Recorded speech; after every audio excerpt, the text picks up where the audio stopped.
If God spoke to you, what would you do? Hi there. Have you ever asked God a question? Did you get an answer? There's been a number of times where I've asked God questions, and over time, I've gotten answers. Not audibly, of course, but through circumstances I'm convinced only God could have orchestrated. I hope you take a moment to hear my simple story, and then you be the judge. I grew up kind of a Christian with a childlike faith, but I became a very rebellious teenager and I distanced myself from both Jesus and his church. But life circumstances can eventually wear us down, and we begin to question again. To answer questions like, does Jesus love me? And can I really have a relationship with him? Well, there's only one way to find out. Ask him. The best way to create a relationship with someone is to spend time with them. So I did. And I ended up spending a few years going to a park first thing every morning, sitting alone, reading the Bible, and talking, or I guess you could say praying to God, in an attempt to develop a relationship with him. I decided to read the Bible from beginning to end, right from the start. And right from the very beginning, I had specific questions.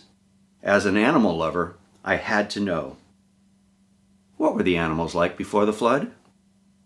What changed it? What will they be like in the future? Silly, right? But over the next 2 years, God answered those questions in the most dramatic way possible. I had the most amazing hands-on relationship with both a wild crow and then a baby raven. These encounters were so strange and wonderful, I'm convinced only God could have orchestrated such a scenario just for me.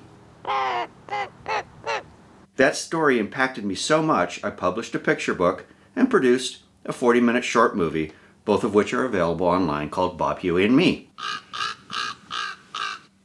You dope. As I continued reading through the Bible, I asked God other things like race and skin color. I live in a neighborhood with a number of world-class scientists, and beginning in 1986, he used one in particular to share his science and magazines with me. I watched and read everything I could as the Genome Project developed, and I learned it's basically a genetic difference in the kind and amount of melanin in one's skin. And then I had questions about the flood.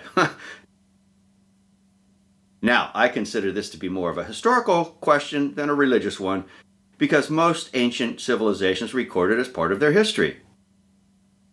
So, if it's true, then shouldn't we be able to see clear evidence of it today? I didn't realize the answer actually took decades and that God had already used some of my favorite hobby interests to help me answer that question.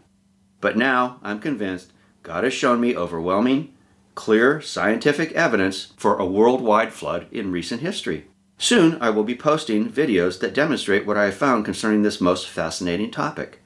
Why? Because if the flood is a reality, it means we have far more serious things to consider and perhaps prepare for. So back to the original question. If God spoke to you, what would you do? For me, the answer is simple. Share it. Seriously, wouldn't you?